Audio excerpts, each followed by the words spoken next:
अरू के वरदान प्राप्त गरेको छस्? न आकाशमा मर्नेछु न जमिनमा। अहिले आकाशमा छस् न जमिनमा छस् तथा फेरि मेरो काखमा छस्। अब केही छ कि भन्? न कुनै शस्त्रबाट मर्छु न कुनै अस्त्रबाट। कसैको तँलाई वध गर्नको लागि न कुनै शस्त्र न कुनै अस्त्र। हेर यी मेरा हातमा रहेका डङ्गाहरू यी न शस्त्र हुन् न अस्त्र हुन्। तेरा वध गर्नको निम्ति यी पर्याप्त छ। अब केही छ भने भन् अन्तिम। ब्रह्मदेवको सृष्टिबाट मेरो मृत्यु हुने छैन।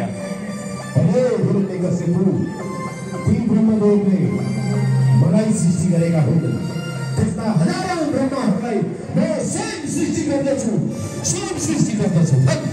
अब केही छ? अब मर्नको लागि तयार हो।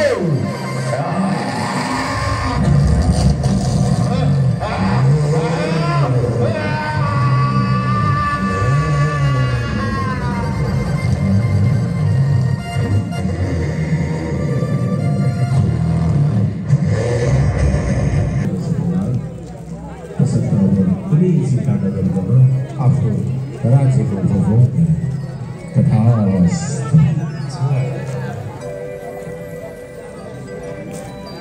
हरि नरसिंहाय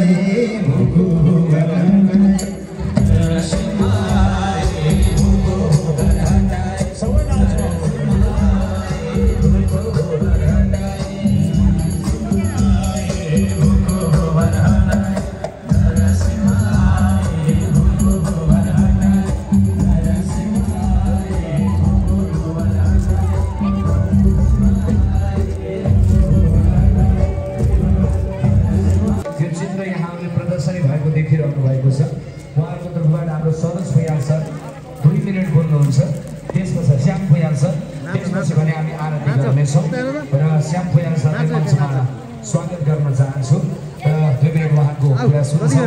जो काठमाडौँबाट पाल्नु भई आज विशेष गरी उहाँहरूले यहीँ बसेर प्रिन्ट गर्नुभएको छ र धेरै धेरै सम्मान। यसमा हाम्रो चित्रकला अर्थात् यस 8मा आफ्नो भविष्य खोज्दै अगाडि बढ्नुभएका